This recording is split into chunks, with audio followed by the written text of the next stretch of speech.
What I thought I might do this morning after we talked is actually, instead of talking to you about statistics and where the economy is going, we already had a lot of it this morning, is just planning of new projects. And what we're doing in the region is, some of you may have heard of the World Logistics Center. It's about 42.5 million square feet. Will create about 33,000 jobs. Jobs also drives housing, but you can't really bring these jobs if you can't provide the housing. Some of these companies who come, and I'll talk a little bit about where we are with the World Logistics Center, is the issue of housing. And it was mentioned several times now, but if you have a company that comes in with 1,000, 2,000, 3,000 jobs, and you have 2 or 3 or 4 of them come at the same time, you need housing for 5 to 6 to 8,000 people. That's a big challenge, because at any given time there isn't 5,000 or 6,000 housing units available for anybody. So we're developing both. We know we're creating the jobs, but the jobs won't come if you can't house the people that are coming, and vice versa. So a little bit about the World Logistics Center. As you know, we've been in the entitlement process for a long time. Talk about the California issues. The closest I'll ever get to eternal life is going through the CEQA process. It takes a long time, but it was a good thing we were young when we started. But we finally got through all of that. So we now have fully entitled 42.5 million square feet with an FAR of 1, which means we can get up to 100 million square feet of next generation buildings, and I'll explain what that is. One of the biggest challenges in that industry is the environmental impacts that this type of facilities produce. Most people understand trucks, and they have issues with emissions and so forth. So I wanted to really tell you that the World Logistics Center has the highest environmental standards in the nation, and it's the largest industrial project of its kind that's net zero GHG. So it's the only project that actually is net zero GHG in the nation, as well as a lot of other very important environmental aspects. And so we sort of coupled this misnomer that said in California, because of the regulatory environment, you can't really create jobs because it's very difficult. The environmental, especially the regulatory environment makes it difficult. We marry the two. We have the highest sustainability standards in a project while creating 33,000 jobs in California. So that's the good news. Where we are now, after we got approved, we spent the last 2-3 years doing tremendous amount of engineering. We have about $1.5 billion of infrastructure to put in. So you can imagine that's a lot of engineering. And we're just ready almost literally any day, pulling the first permits, and we're hoping to be under construction in the next 30 to 60 days. You'll see some dozers of earthwork moving. So we're excited to get that started. We're also in negotiation with several large companies that might come, so we may get the groundbreaking with announcements of several million square feet of buildings that will be coming up. So that's the industrial side. But what I really wanted to do this morning is share with you how we do planning. The challenge in California, really in the United States, is we spend billions of dollars of planning. You've been in master plan communities. You've been in a lot of places. We've created nowhereness, right? Most master plans are beautiful as a bubble diagram on a wall, or they're nice from a windshield of a car. You're driving around, they look nice, great boulevard, but they don't create, the kind of quality of life we want to do. So I wanted to share with you how we do planning. And I'll share one project, which is the Moreno Town Center. The city of Moreno Valley came to us and say, we're going to go to be 300 or maybe 400,000 people. There's really no there's no downtown, there's no city center, there's no amenities. How do we create something that works? So I will share with you, this is basically a planning process we do inside. So you can see a little bit of what we do and how we come to do the planning, and then what the project might look like. That actually, I think it is today or tomorrow, the EIR for the project, most of you are familiar with it, the environmental impact report, that's the first initial step, is actually being circulated, going out today. So the great news is that hopefully within a few months, it'll be in front of the Moreno Valley city for approval. So we can actually get construction, if everything goes well, sometimes in the next year or 18 months when we start to do it. So first of all, what is the project? So it's the Moreno Valley downtown, but you said push the green button. Oh, it's the big green button. Okay. But it really is the regional downtown. If you see where that sits, it's actually at the center of where a lot of which way do I point to make it work? Oh, there you go. So it's a connection, as you know, the hospital is there, the big university medical center is there, Kaiser has a big facility. It's all located centrally in our region. So we looked at the downtown as being something that's more regional than just the downtown of Moreno Valley, and we scaled it to that size. It will have about 15,000 units, retail and other things. So the primary elements, so this is just a sketch. We start out with some ideas of what it may look like. So there'll be some identity tower and other features like retail, promenades, a grand hotel. You know, Riverside has the Mission Inn. Moreno Valley would be a very big city, but still doesn't have a hotel over that statue. You know, some mixed uses, a lake. We have a big lake, about a 40-acre lake that will be on the property. And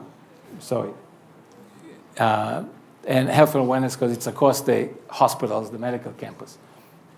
So how do we do the planning? We start with the land. So this is actually a picture of the land. Over to the left, you see the building. That's the existing hospitals. There's the mountains there. There's the San Gregorian. And we have our land. And so we start thinking about how do we create a community. So I'm actually sharing you our internal process of creating communities. So we actually have the lake. This is the outline of a lake, of where the water line would be. We fill it up with water, and then we make it photorealistic, right? And then, as you can see, we get this, and then you say, how do you build a community around this lake? So we take pieces. I'm obviously shortcutting the process just so you get the idea of it. So what we do differently than most planning, most people go out to planners, architects, land planners. They do up a plan, and then they give it to somebody to render. So then you get essentially the rendering of what somebody's plan was. Now, we don't plan for the sake of planning. We don't plan streets, boulevards, housing simply for, you know, the convenience of making sure a plan works. We want to create a lifestyle, so we do it backwards, right? We don't envision what it will look like. We actually want to design the lifestyle, and then we turn it into planning. So we take elements, right? There's the mountain that you saw there, right? There's, you know, we think of an area, I'll just explain it in a minute, the kind of buildings we might have, some trees, landscape, water, a fountain, and then we create an environment. So by stitching those things together, you create an environment. And if we like what that environment would look like, then we turn it back into planning. So when we actually build it, we'll end up with an environment like this. See, we don't do the planning and then find out later what it looks like when we build it, but rather we design what it might look like, right, the lifestyle of it, and then turn it into planning. So you can see there's the same mountain there. So when we finally build this and build this promenade and this type of housing, when you walk there, you will actually see that. It's almost, again, this is all done in Photoshop, so none of this is real. This is not a picture of somewhere else. This is stitched together to create the environment. The mountain and the sky is the only real thing in this picture. That's the actual view we will have there. But everything else is put together so we can end up in an environment just like this. So that you could see, you know, we have housing around the lake, different amenities, and retail promenade, right? So we have some retail. Again, none of these places actually exist. So they look real, but don't be confused. They're not pictures. They're pieces of pictures of other places stitched together to create the environment we want. And so you could see, you would walk down the promenade, and we thought it would be nice to end up at the lake edge, and there you might have restaurants and some other retail, and you could sit and enjoy yourself around restaurants around the lake. And of course, maybe having a big spectacle, like the Vegas Bellagio has a big fountain. So this big 40-acre lake, which when we measured, it takes about 3 hours to navigate through it. If you actually took a boat and went around it, it'll be about 3 hours. But in the middle of this lake, there'll be like a Bellagio fountain. So all these restaurants and all these things that are looking into the lake, it'll be almost like a water show. So if you want to eat something, enjoy yourself, go to the movies, go shopping, eat something, you know, every day at 5 o'clock, there's this big spectacle happening at this town center. And like you see, it'll be a restaurant with around these water features. And this is some of the modeling we do. We actually model it in clay, so we can actually see the massing and how things will actually work. So the town down itself, this is about the scale of it.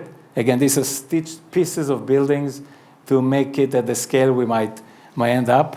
And of course, the city talked about maybe doing a city hall and school district. They have some civic buildings in this town center, a concert hall, and a grand hotel. Those of you who are Moreno Valley, you recognize the M on the mountain. So we orient things to the actual views, and then we create what we think would be the environment, and then we plan it, and it actually will end up building exactly this.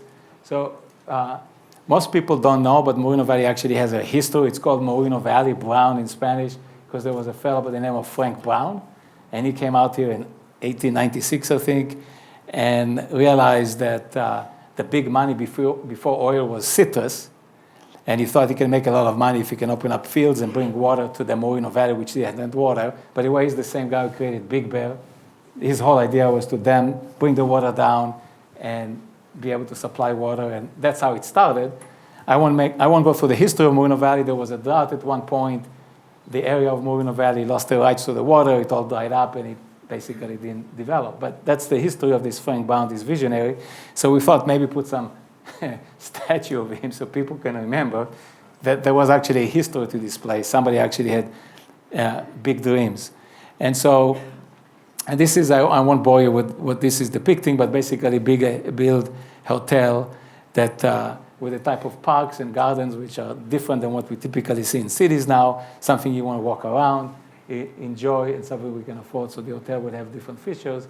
And we'll bring in our hospitality experience. We build hotels in other parts of the country, but we're very proud of one of the hotels in our group, a resort. It's called Aqualina. It's now voted 7 years in a row as the #1 resort in America, and this year for the first time also the #1 hotel in America. So we're proud of that. We'll bring that hospitality experience here. And so this is part of this massing study of the downtown. And of course, after having this downtown center, we'll have like some open areas, we call it like a central park. And so as you walk from the downtown, we'll have a park that you will enjoy walking, whether you're a kid or whether you're an adult or grandparents with the kids. Different areas in the park, which creates the reason why you'd want to walk around that park. If you come to big parks and there's just some lawn and some trees and you say, okay, I've seen it, you sit in a corner, you go back home, or you throw a frisbee. These are the kind of park design that you might want to walk around, spend time on. And because of the water, there'll be different areas. They would look different. It's almost like rooms, different rooms within this park. How many of you have been in Central Park in New York? So you know what I mean. These are all different areas that you can enjoy within one big park. So I won't spend too much time. This would be a passage directly connecting from the town center to the hospital, which is connected there, so you'll be able to go from. These are some different, again, depiction. And again, now for the housing. So the housing will be higher density, about 15,000 units, and we build it around a different configuration to create neighborhoods, which means not all the streets are 90 degrees. If you've seen to most of the streets, they're basically grids of 90 degrees. They're good for cars, they're good for public infrastructure, not really great to walk around or enjoy. So we create this different type of setting. So, for example, if you have apartments, you have a central courtyard where you could be away from cars, and at some point it can be hardscape or landscape, but essentially you can have some plazas in every neighborhood that things can take place, whether it's farmers markets or restaurants, things of that nature. And again, this is some of the architecture that we'll have in that old town center. You can see we start out with this made-up view, which actually takes into account the actual mountain and the actual view. We build architecture around it. Then we translate it on the left to a model of that environment. And eventually we translate it into plans that we end up building, which will end up looking like the picture on the right. So that's essentially the process in creating the layering that eventually creates the environment that we will eventually produce there. So this is sort of like depiction of neighborhoods and the scale of things and how things will come together. So the whole thing is based around the lake. You can see there the concert hall, there's the M on the mountain, the town center, and some other activity, concert halls. And one big feature, this is dealing with environmental issues, is it will have an electric tram. So once you live in this community, which is quite large, it's not something you would walk, they will have a tram. So once you get home, you don't have to get in your car again. You can go shopping, you can go to the movies, you can go to restaurants, you can go to the bar, whatever you're doing, go visit friends within the neighborhoods, and you don't have to get into your car. Additionally, there will also be a small mixed-use town center, and you can actually also go to work on that tram. So there won't be a downtown like the LA downtown or that scale, but this is sort of the scale of the downtown with some offices and other features. And again, you can come there through the tram and be able. This is again sharing some of our process. What will that tower, symbolic tower representing that downtown or that your sense of arrival there would be like? So there's different ideas of what that might look like. We start depicting neighborhoods. We don't want to see cars, so when you come into a street, you want to feel like you're going through some kind of a passage. All the buildings are set aside, so you basically have streets become additional, like linear parks to the environment. This is some studies of architecture, streets that might be adjacent to the lake, how will they work? And this is sort of like the kind of landscaping that we project, things that could be afforded, right? It's easy to draw pretty pictures, but it's another thing to be able to build them. So we only do things we can actually execute and build. And this will be sort of the feel of that environment. So you can see how we build. Not all of it will end up being part of the project, but essentially that's the process. You can see how we do the massing and the different areas. And that's the kind of architecture that we're planning for the project. This is a modern interpretation of the same type of architecture for the higher density housing. And this is essentially what will make up this project. If you know Moreno Valley, it's right across the street, that big vacant land. It's an infill piece between the Kaiser Hospital and the University Hospital. That's where it sits. And we're hoping to get the entitlements for it at the end of this year, and hopefully start seeing building go up within 18 months after that. So that's our general plan. I'd be happy to answer some questions. I thought it might be interesting for you to see how that comes about. So it's not arbitrary. We actually try to create the specific environments, and if we like the environments, we turn it into a plan. We don't just have houses and hope that somebody would like it.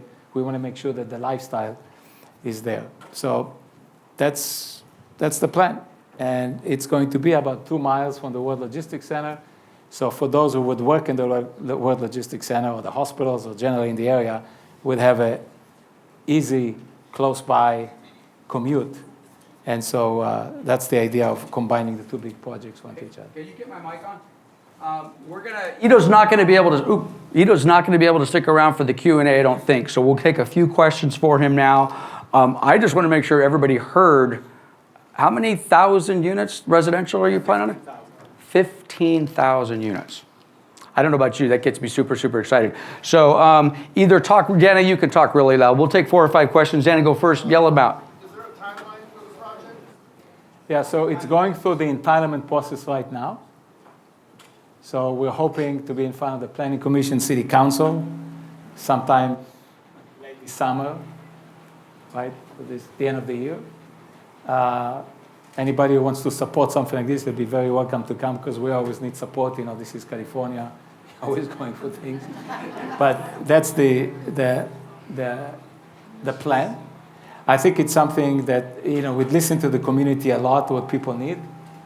We presented it to some people in the community to see, and generally it was very well received. So we expect that the entitlement process would be well accepted. But if that happens, hoping within 18 months after that, we can actually pull some building permits and start construction. Okay, I got a little feedback on me because I've got 2 mics, but Mr. Sorensen's got something.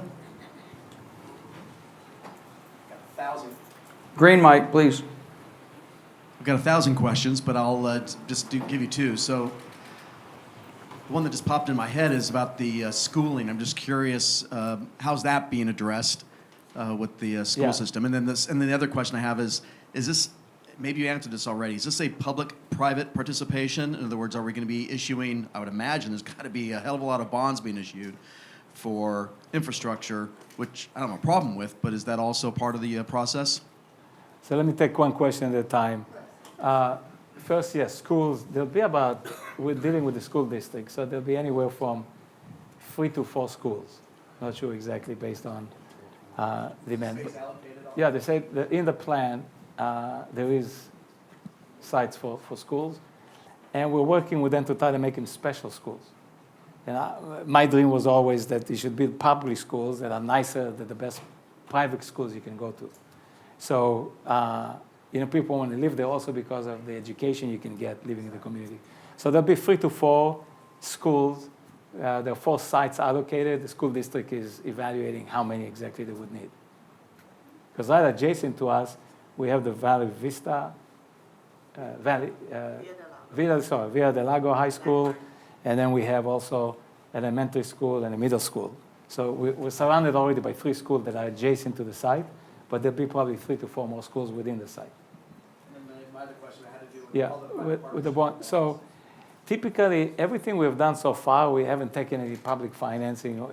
What happens to us, honestly, is what has happened to us is that financing it ourselves ends up being a lower cost. And so we typically retain what we build. Some builders pass, it's advantageous to them because they can pass the tax, right, to the homeowner eventually. But since we keep a lot of what we build, especially in commercial stuff, we haven't used really public financing. So it's probably unlikely they will use it, but it's possible. Okay, we're going to take 2 more questions. If you could raise your hand, hopefully you're close to Ed. There you go. Ed will bring the mic to you. Hello, good morning. Cheryl Mosley from Bank Cal. I have a question, a follow-up to the timeline. Once the project starts, all the entitlement, all your permits, everything's been approved, what is the timeline from beginning to end? So once everything is approved, you'll start the actual planning of facilities, infrastructure, buildings, and so forth. That could take anywhere from 18 months to 2 years, just depending on the scale. And then, pull permits and you can start building. So it could be within 18 to 24 months if things go. Now, this is CEQA. It's very possible that you'll end up with, people have issues or sue, right? Then you go through that process. So it's not always predictable.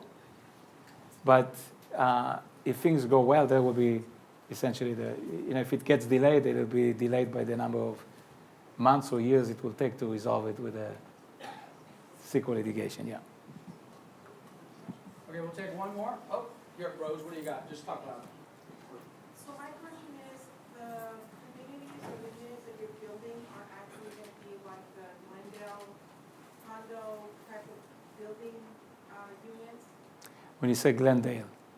Well, Glendale has something similar, and I'm thinking you're doing multi-units like a condo. Or like Americana or the Grove in the Fairfax. So the Grove, if you can imagine, is 6 acres. And what they try to do, and they did a very good job in it, they crammed in 6 acres almost a microcosm of a city, a Central Park, but it's like a postage stamp with this little green. They have a fountain there, if you've been there, the theater, the streets, the retail building. That's 6 acres. This project is 700 acres. So it's the Glendale, or you might say the Grove, but at full scale. Instead of being a little tiny retail area, it becomes a full-size city. Not city, but let's say downtown. It will have about 40 to 50,000 people living in it, so it's almost like a small city, but it'll be the downtown within Moreno Valley. So it's a multi-unit condo. Multi-unit. It will be multiple projects. Yeah. I imagine they will probably produce somewhere between 1,000 to 2,000 units a year.